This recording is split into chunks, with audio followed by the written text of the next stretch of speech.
Hello, everybody. This is Albert back again with my football/soccer podcast video blog.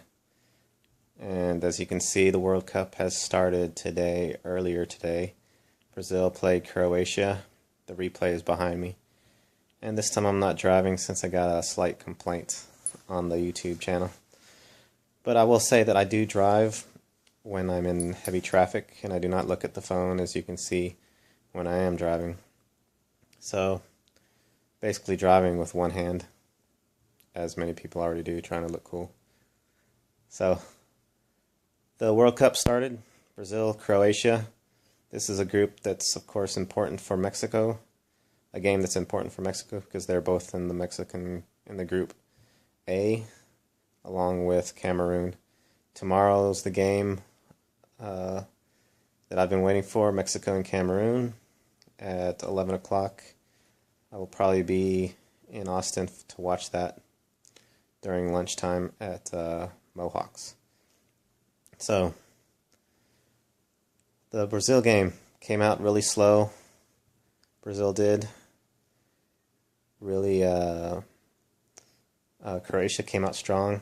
I think their lineup was a really offensive lineup. They didn't want to bunker down and play defense, and they got the first goal, an own goal by Marcelo, which was quite surprising. But I didn't think that was going to last, and Neymar came back with another goal of his own, and tied it up 1-1. And as you can see behind me, there's a controversial call there for the second Brazilian goal to make it 2-1, and it was a dive pretty much in the box, and the Japanese ref called a penalty.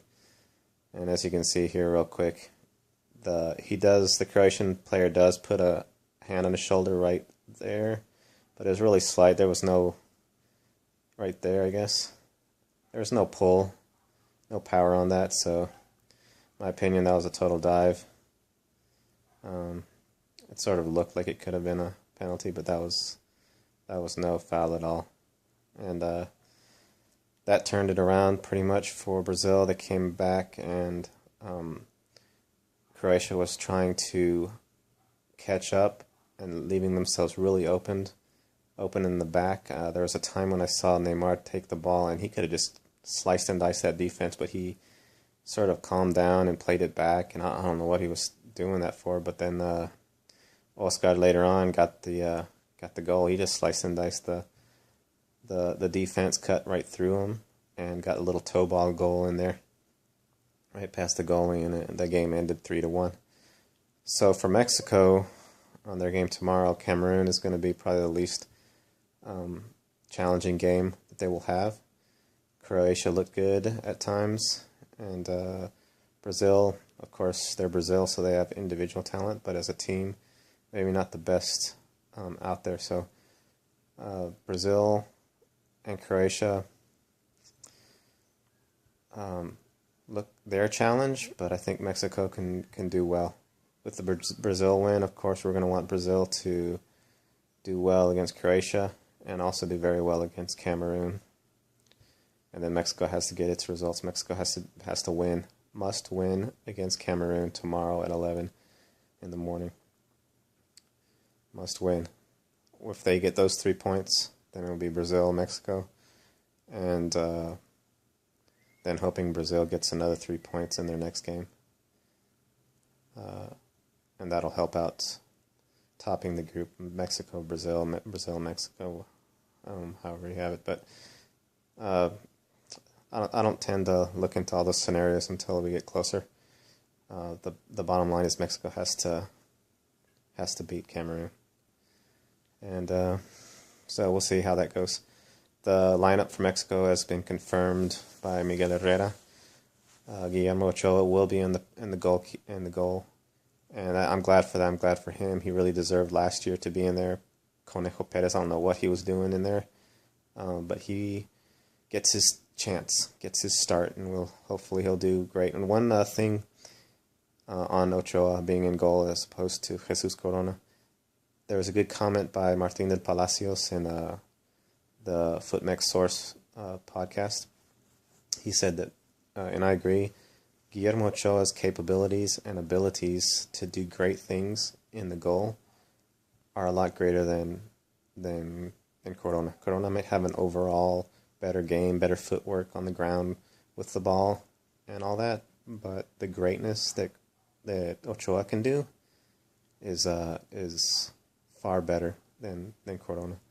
So that should be good. The defense for Mexico will be in the center, Rafa Marquez, slow guy, Hector Moreno, and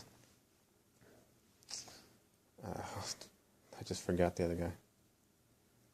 Massa. Instead of Diego, Massa. I wanted Diego Reyes, but Massa has the experience, and that's who's going to be in there. On the sides, on the wings will be Layun, of course, and then Paul Aguilar, and that was no surprise. Hector Herrera is going to be in there. Gallito Vasquez in the midfield, along with Andres Guardado, who did really good. So that should be a good matchup. And then up top, no Chicharito, but Oribe is going to be up top with Giovanni. So that's the team.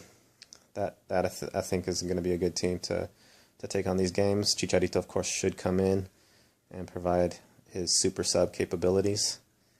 And hopefully maybe some other guys too will sub in and provide a little bit of speed. Maybe Aquino, somebody. Hector Herrera is going to be in there. I don't think I mentioned him. He's starting for the game as well. So one thing about the World Cup that I've seen on Twitter and in the news is a lot of these stadiums still has construction site areas that they're still working on things.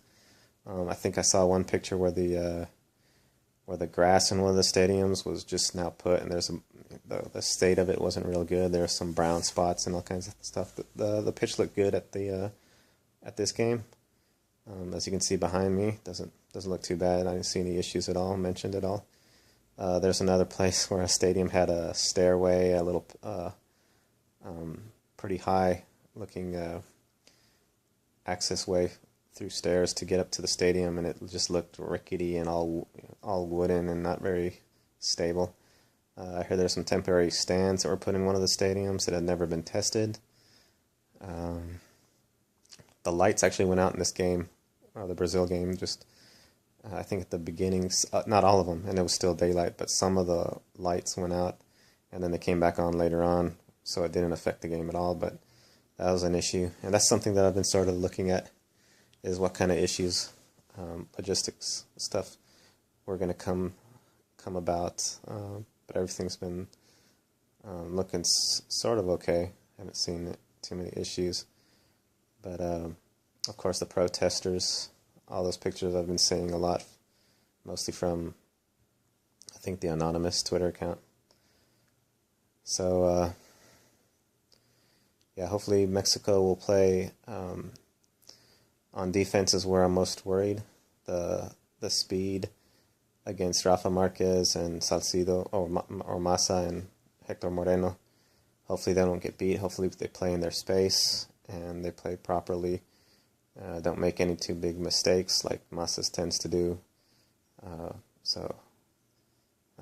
then they move and do cuts and walls and anything that anything that can get them inside, cutting not just to the wings but also to the middle, because any type of cross and stuff, those Cameroon is no small team, is no midget team like Mexico. They're gonna be able to head those balls out, and they're gonna be able to do their crosses and set pieces, and Mexico can't afford to play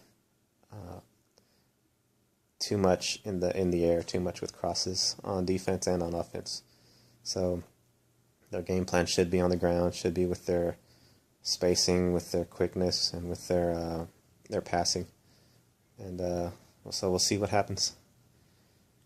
And I'll probably come out with something maybe over the weekend after the Mexico game, and so we'll talk to you guys then. Check you guys later.